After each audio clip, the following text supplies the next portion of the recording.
దేవునికి స్తోత్రం కలుగును గాక. నజరేయుడైన యేసుక్రీస్తు ప్రభువు నామమున ప్రతి ఒక్కరికి శుభాభివందనాలు తెలియజేస్తున్నాను. మరొక రోజు దేవుడు మనకు అనుగ్రహించాడు.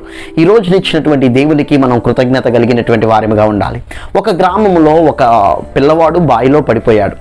ఎప్పుడైతే ఆ పిల్లవాడు బావిలో పడ్డాడో వెంటనే ఆ గ్రామస్తులందరూ కలిసి ఆ బావి దగ్గరకు వచ్చి ఒక తాడుని లోపలికి పంపించి ఆ తాడుని పట్టుకో అని ఆ బాలుడు చెప్తూ ఉన్నారు. ఆ బాలుడు పట్టుకోవడం లేదు. యాక్చువల్గా వీరి యొక్క ఉద్దేశం ఏంటంటే ఆ తాడు ద్వారా ఆ యొక్క బావిలో పడినటువంటి బాలుని పైకి లాగుదామనేటటువంటిది వీరి ఆలోచన. కానీ ఆ అబ్బాయి లోపల నుంచి ఒకటే అరుస్తూ ఉన్నాడు, మా నాన్న ఉన్నాడా పైన, మా నాన్న ఉంటేనే నేను పైకి ఈ తాడు పట్టుకుంటాను, మా నాన్న మాత్రమే నన్ను పైకి లాగగలుగుతాడు అని ఒక బాలుడు చెప్తూ ఉన్నాడు.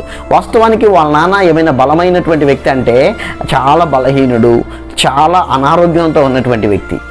అక్కడ ఉన్నటువంటి గ్రామస్తులంతా చాలా బలమైనటువంటి వారు, తెలివైనటువంటి వారు, జ్ఞానం కలిగినటువంటి వారు. కానీ వారికి ఉన్నటువంటి బలం, వారికి ఉన్నటువంటి జ్ఞానం, వారికి ఉన్నటువంటి తెలివి వాళ్ళ తండ్రికి లేదు.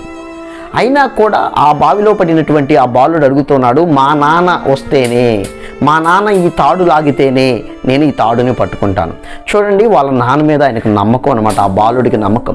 అదేవిధంగా ప్రార్థన చేస్తున్నటువంటి మనమందరం కూడా ప్రతిసారి ఎప్పుడైతే ప్రార్థనకు మోకరిస్తామో, ఎప్పుడైతే మనం ప్రార్థన చేస్తూ ఉంటామో మన పరలోకపు తండ్రి అవతల వైపు ఉన్నాడని మనం నమ్మాలి. ఎప్పుడైతే మనం ప్రార్థన చేస్తూ ఉంటామో అవతల మన తండ్రి తప్పనిసరిగా మనకు సమాధానం ఇవ్వడానికి, మీ యొక్క ప్రార్థనలు స్వీకరించడానికి, మీకు ఆన్సర్ చేయడానికి సిద్ధంగా ఉన్నాడు.